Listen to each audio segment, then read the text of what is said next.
Oh no. Now I'm having a nightmare of my hair.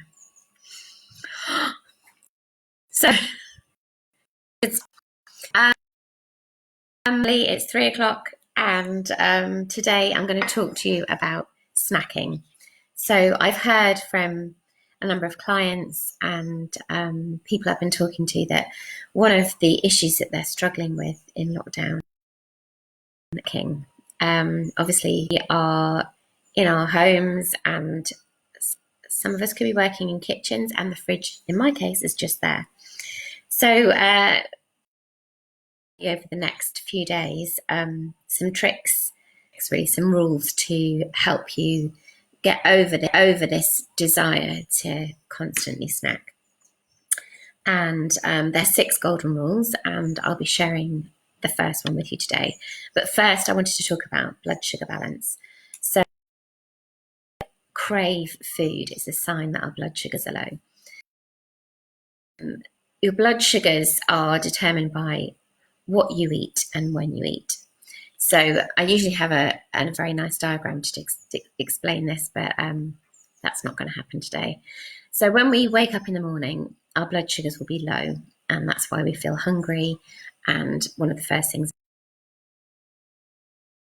So if we were to choose a breakfast that was very in refined carbohydrate and sugar, and washed down with a cup of tea or coffee, that food would be digested really quickly because it's refined. There's very little fibre in it. So I'm thinking about things like cornflakes, a slice of toast with jam on it, any kind of refined breakfast cereal, and anything that's full of sugar. So the body will break that down into energy really quickly. Blood sugars will spike.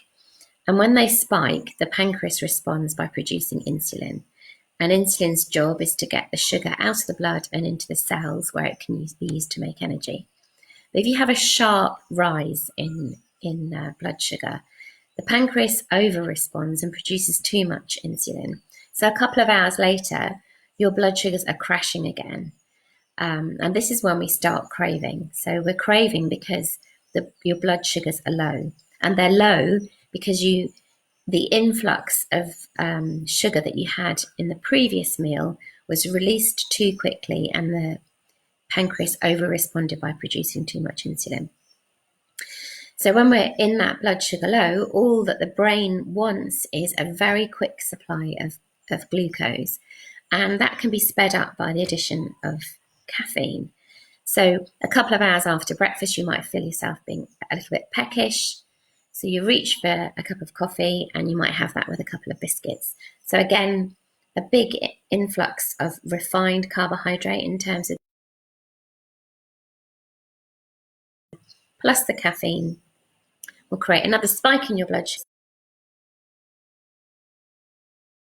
Lunchtime, and rather than making a sensible choice, you feel ravenous. So you reach out for some pasta or a sandwich or a baguette, something really high in carbs again.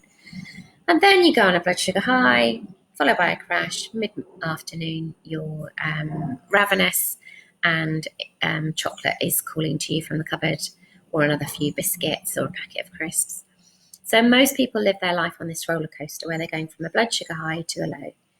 And what we need to do is balance that out so that the food that you choose to eat releases its energy slowly. So you don't have that peak that you might have with refined carbs and sugar. You just have a gentle rise in blood sugar. So the pancreas responds appropriately, produces a smaller amount of insulin, so you don't get the dip that you might have done previously. And then you're much more in control of when and what you eat. So hopefully that makes sense to you. So what we need to do is work out what does the body need to have a slow release of energy to stop those peaks and troughs. And the first rule is to never leave back big gaps between meals. So if you leave more than 4 hours without eating, of course, your blood sugar levels are going to be low. And then you're unable to make a rational decision about what to have to eat next, because the brain only functions on glucose. So it will drive you to choose the thing that it thinks is going to give it the quickest source of glucose. So to avoid that, we need to eat regularly. And after a while, you'll start to understand and feel your own blood sugar levels and be able to preempt that. So what we want to do is eat before we get really hungry, so that we never get to the point where kind of the brain is taking over the choice of what to eat next. So yeah, my advice is to never leave more than, sorry, my hair's really annoying me. Never leave more than 3 to 4 hours without eating. Again, we're all individual. Some people might find that they can manage for 4 hours. Other people might be 2 hours, 2.5 hours. But whatever your time frame is, you will start to be able to lengthen that once you get your blood sugars under better control. So that's my tip for today. Eat regularly, and that actually involves having snacks, but they're snacks that you have decided to have and have had to stop your blood sugar levels getting low. So I think most people benefit from a mid-afternoon snack. You probably don't need a morning snack, but you may be someone that does. But I would say most people will benefit from a mid-afternoon snack because the gap between lunch and dinner is too big. Anyway, I hope, sorry for the hair issues at the beginning. And I'll see you tomorrow with golden rule number 2. Okay, take care. Bye.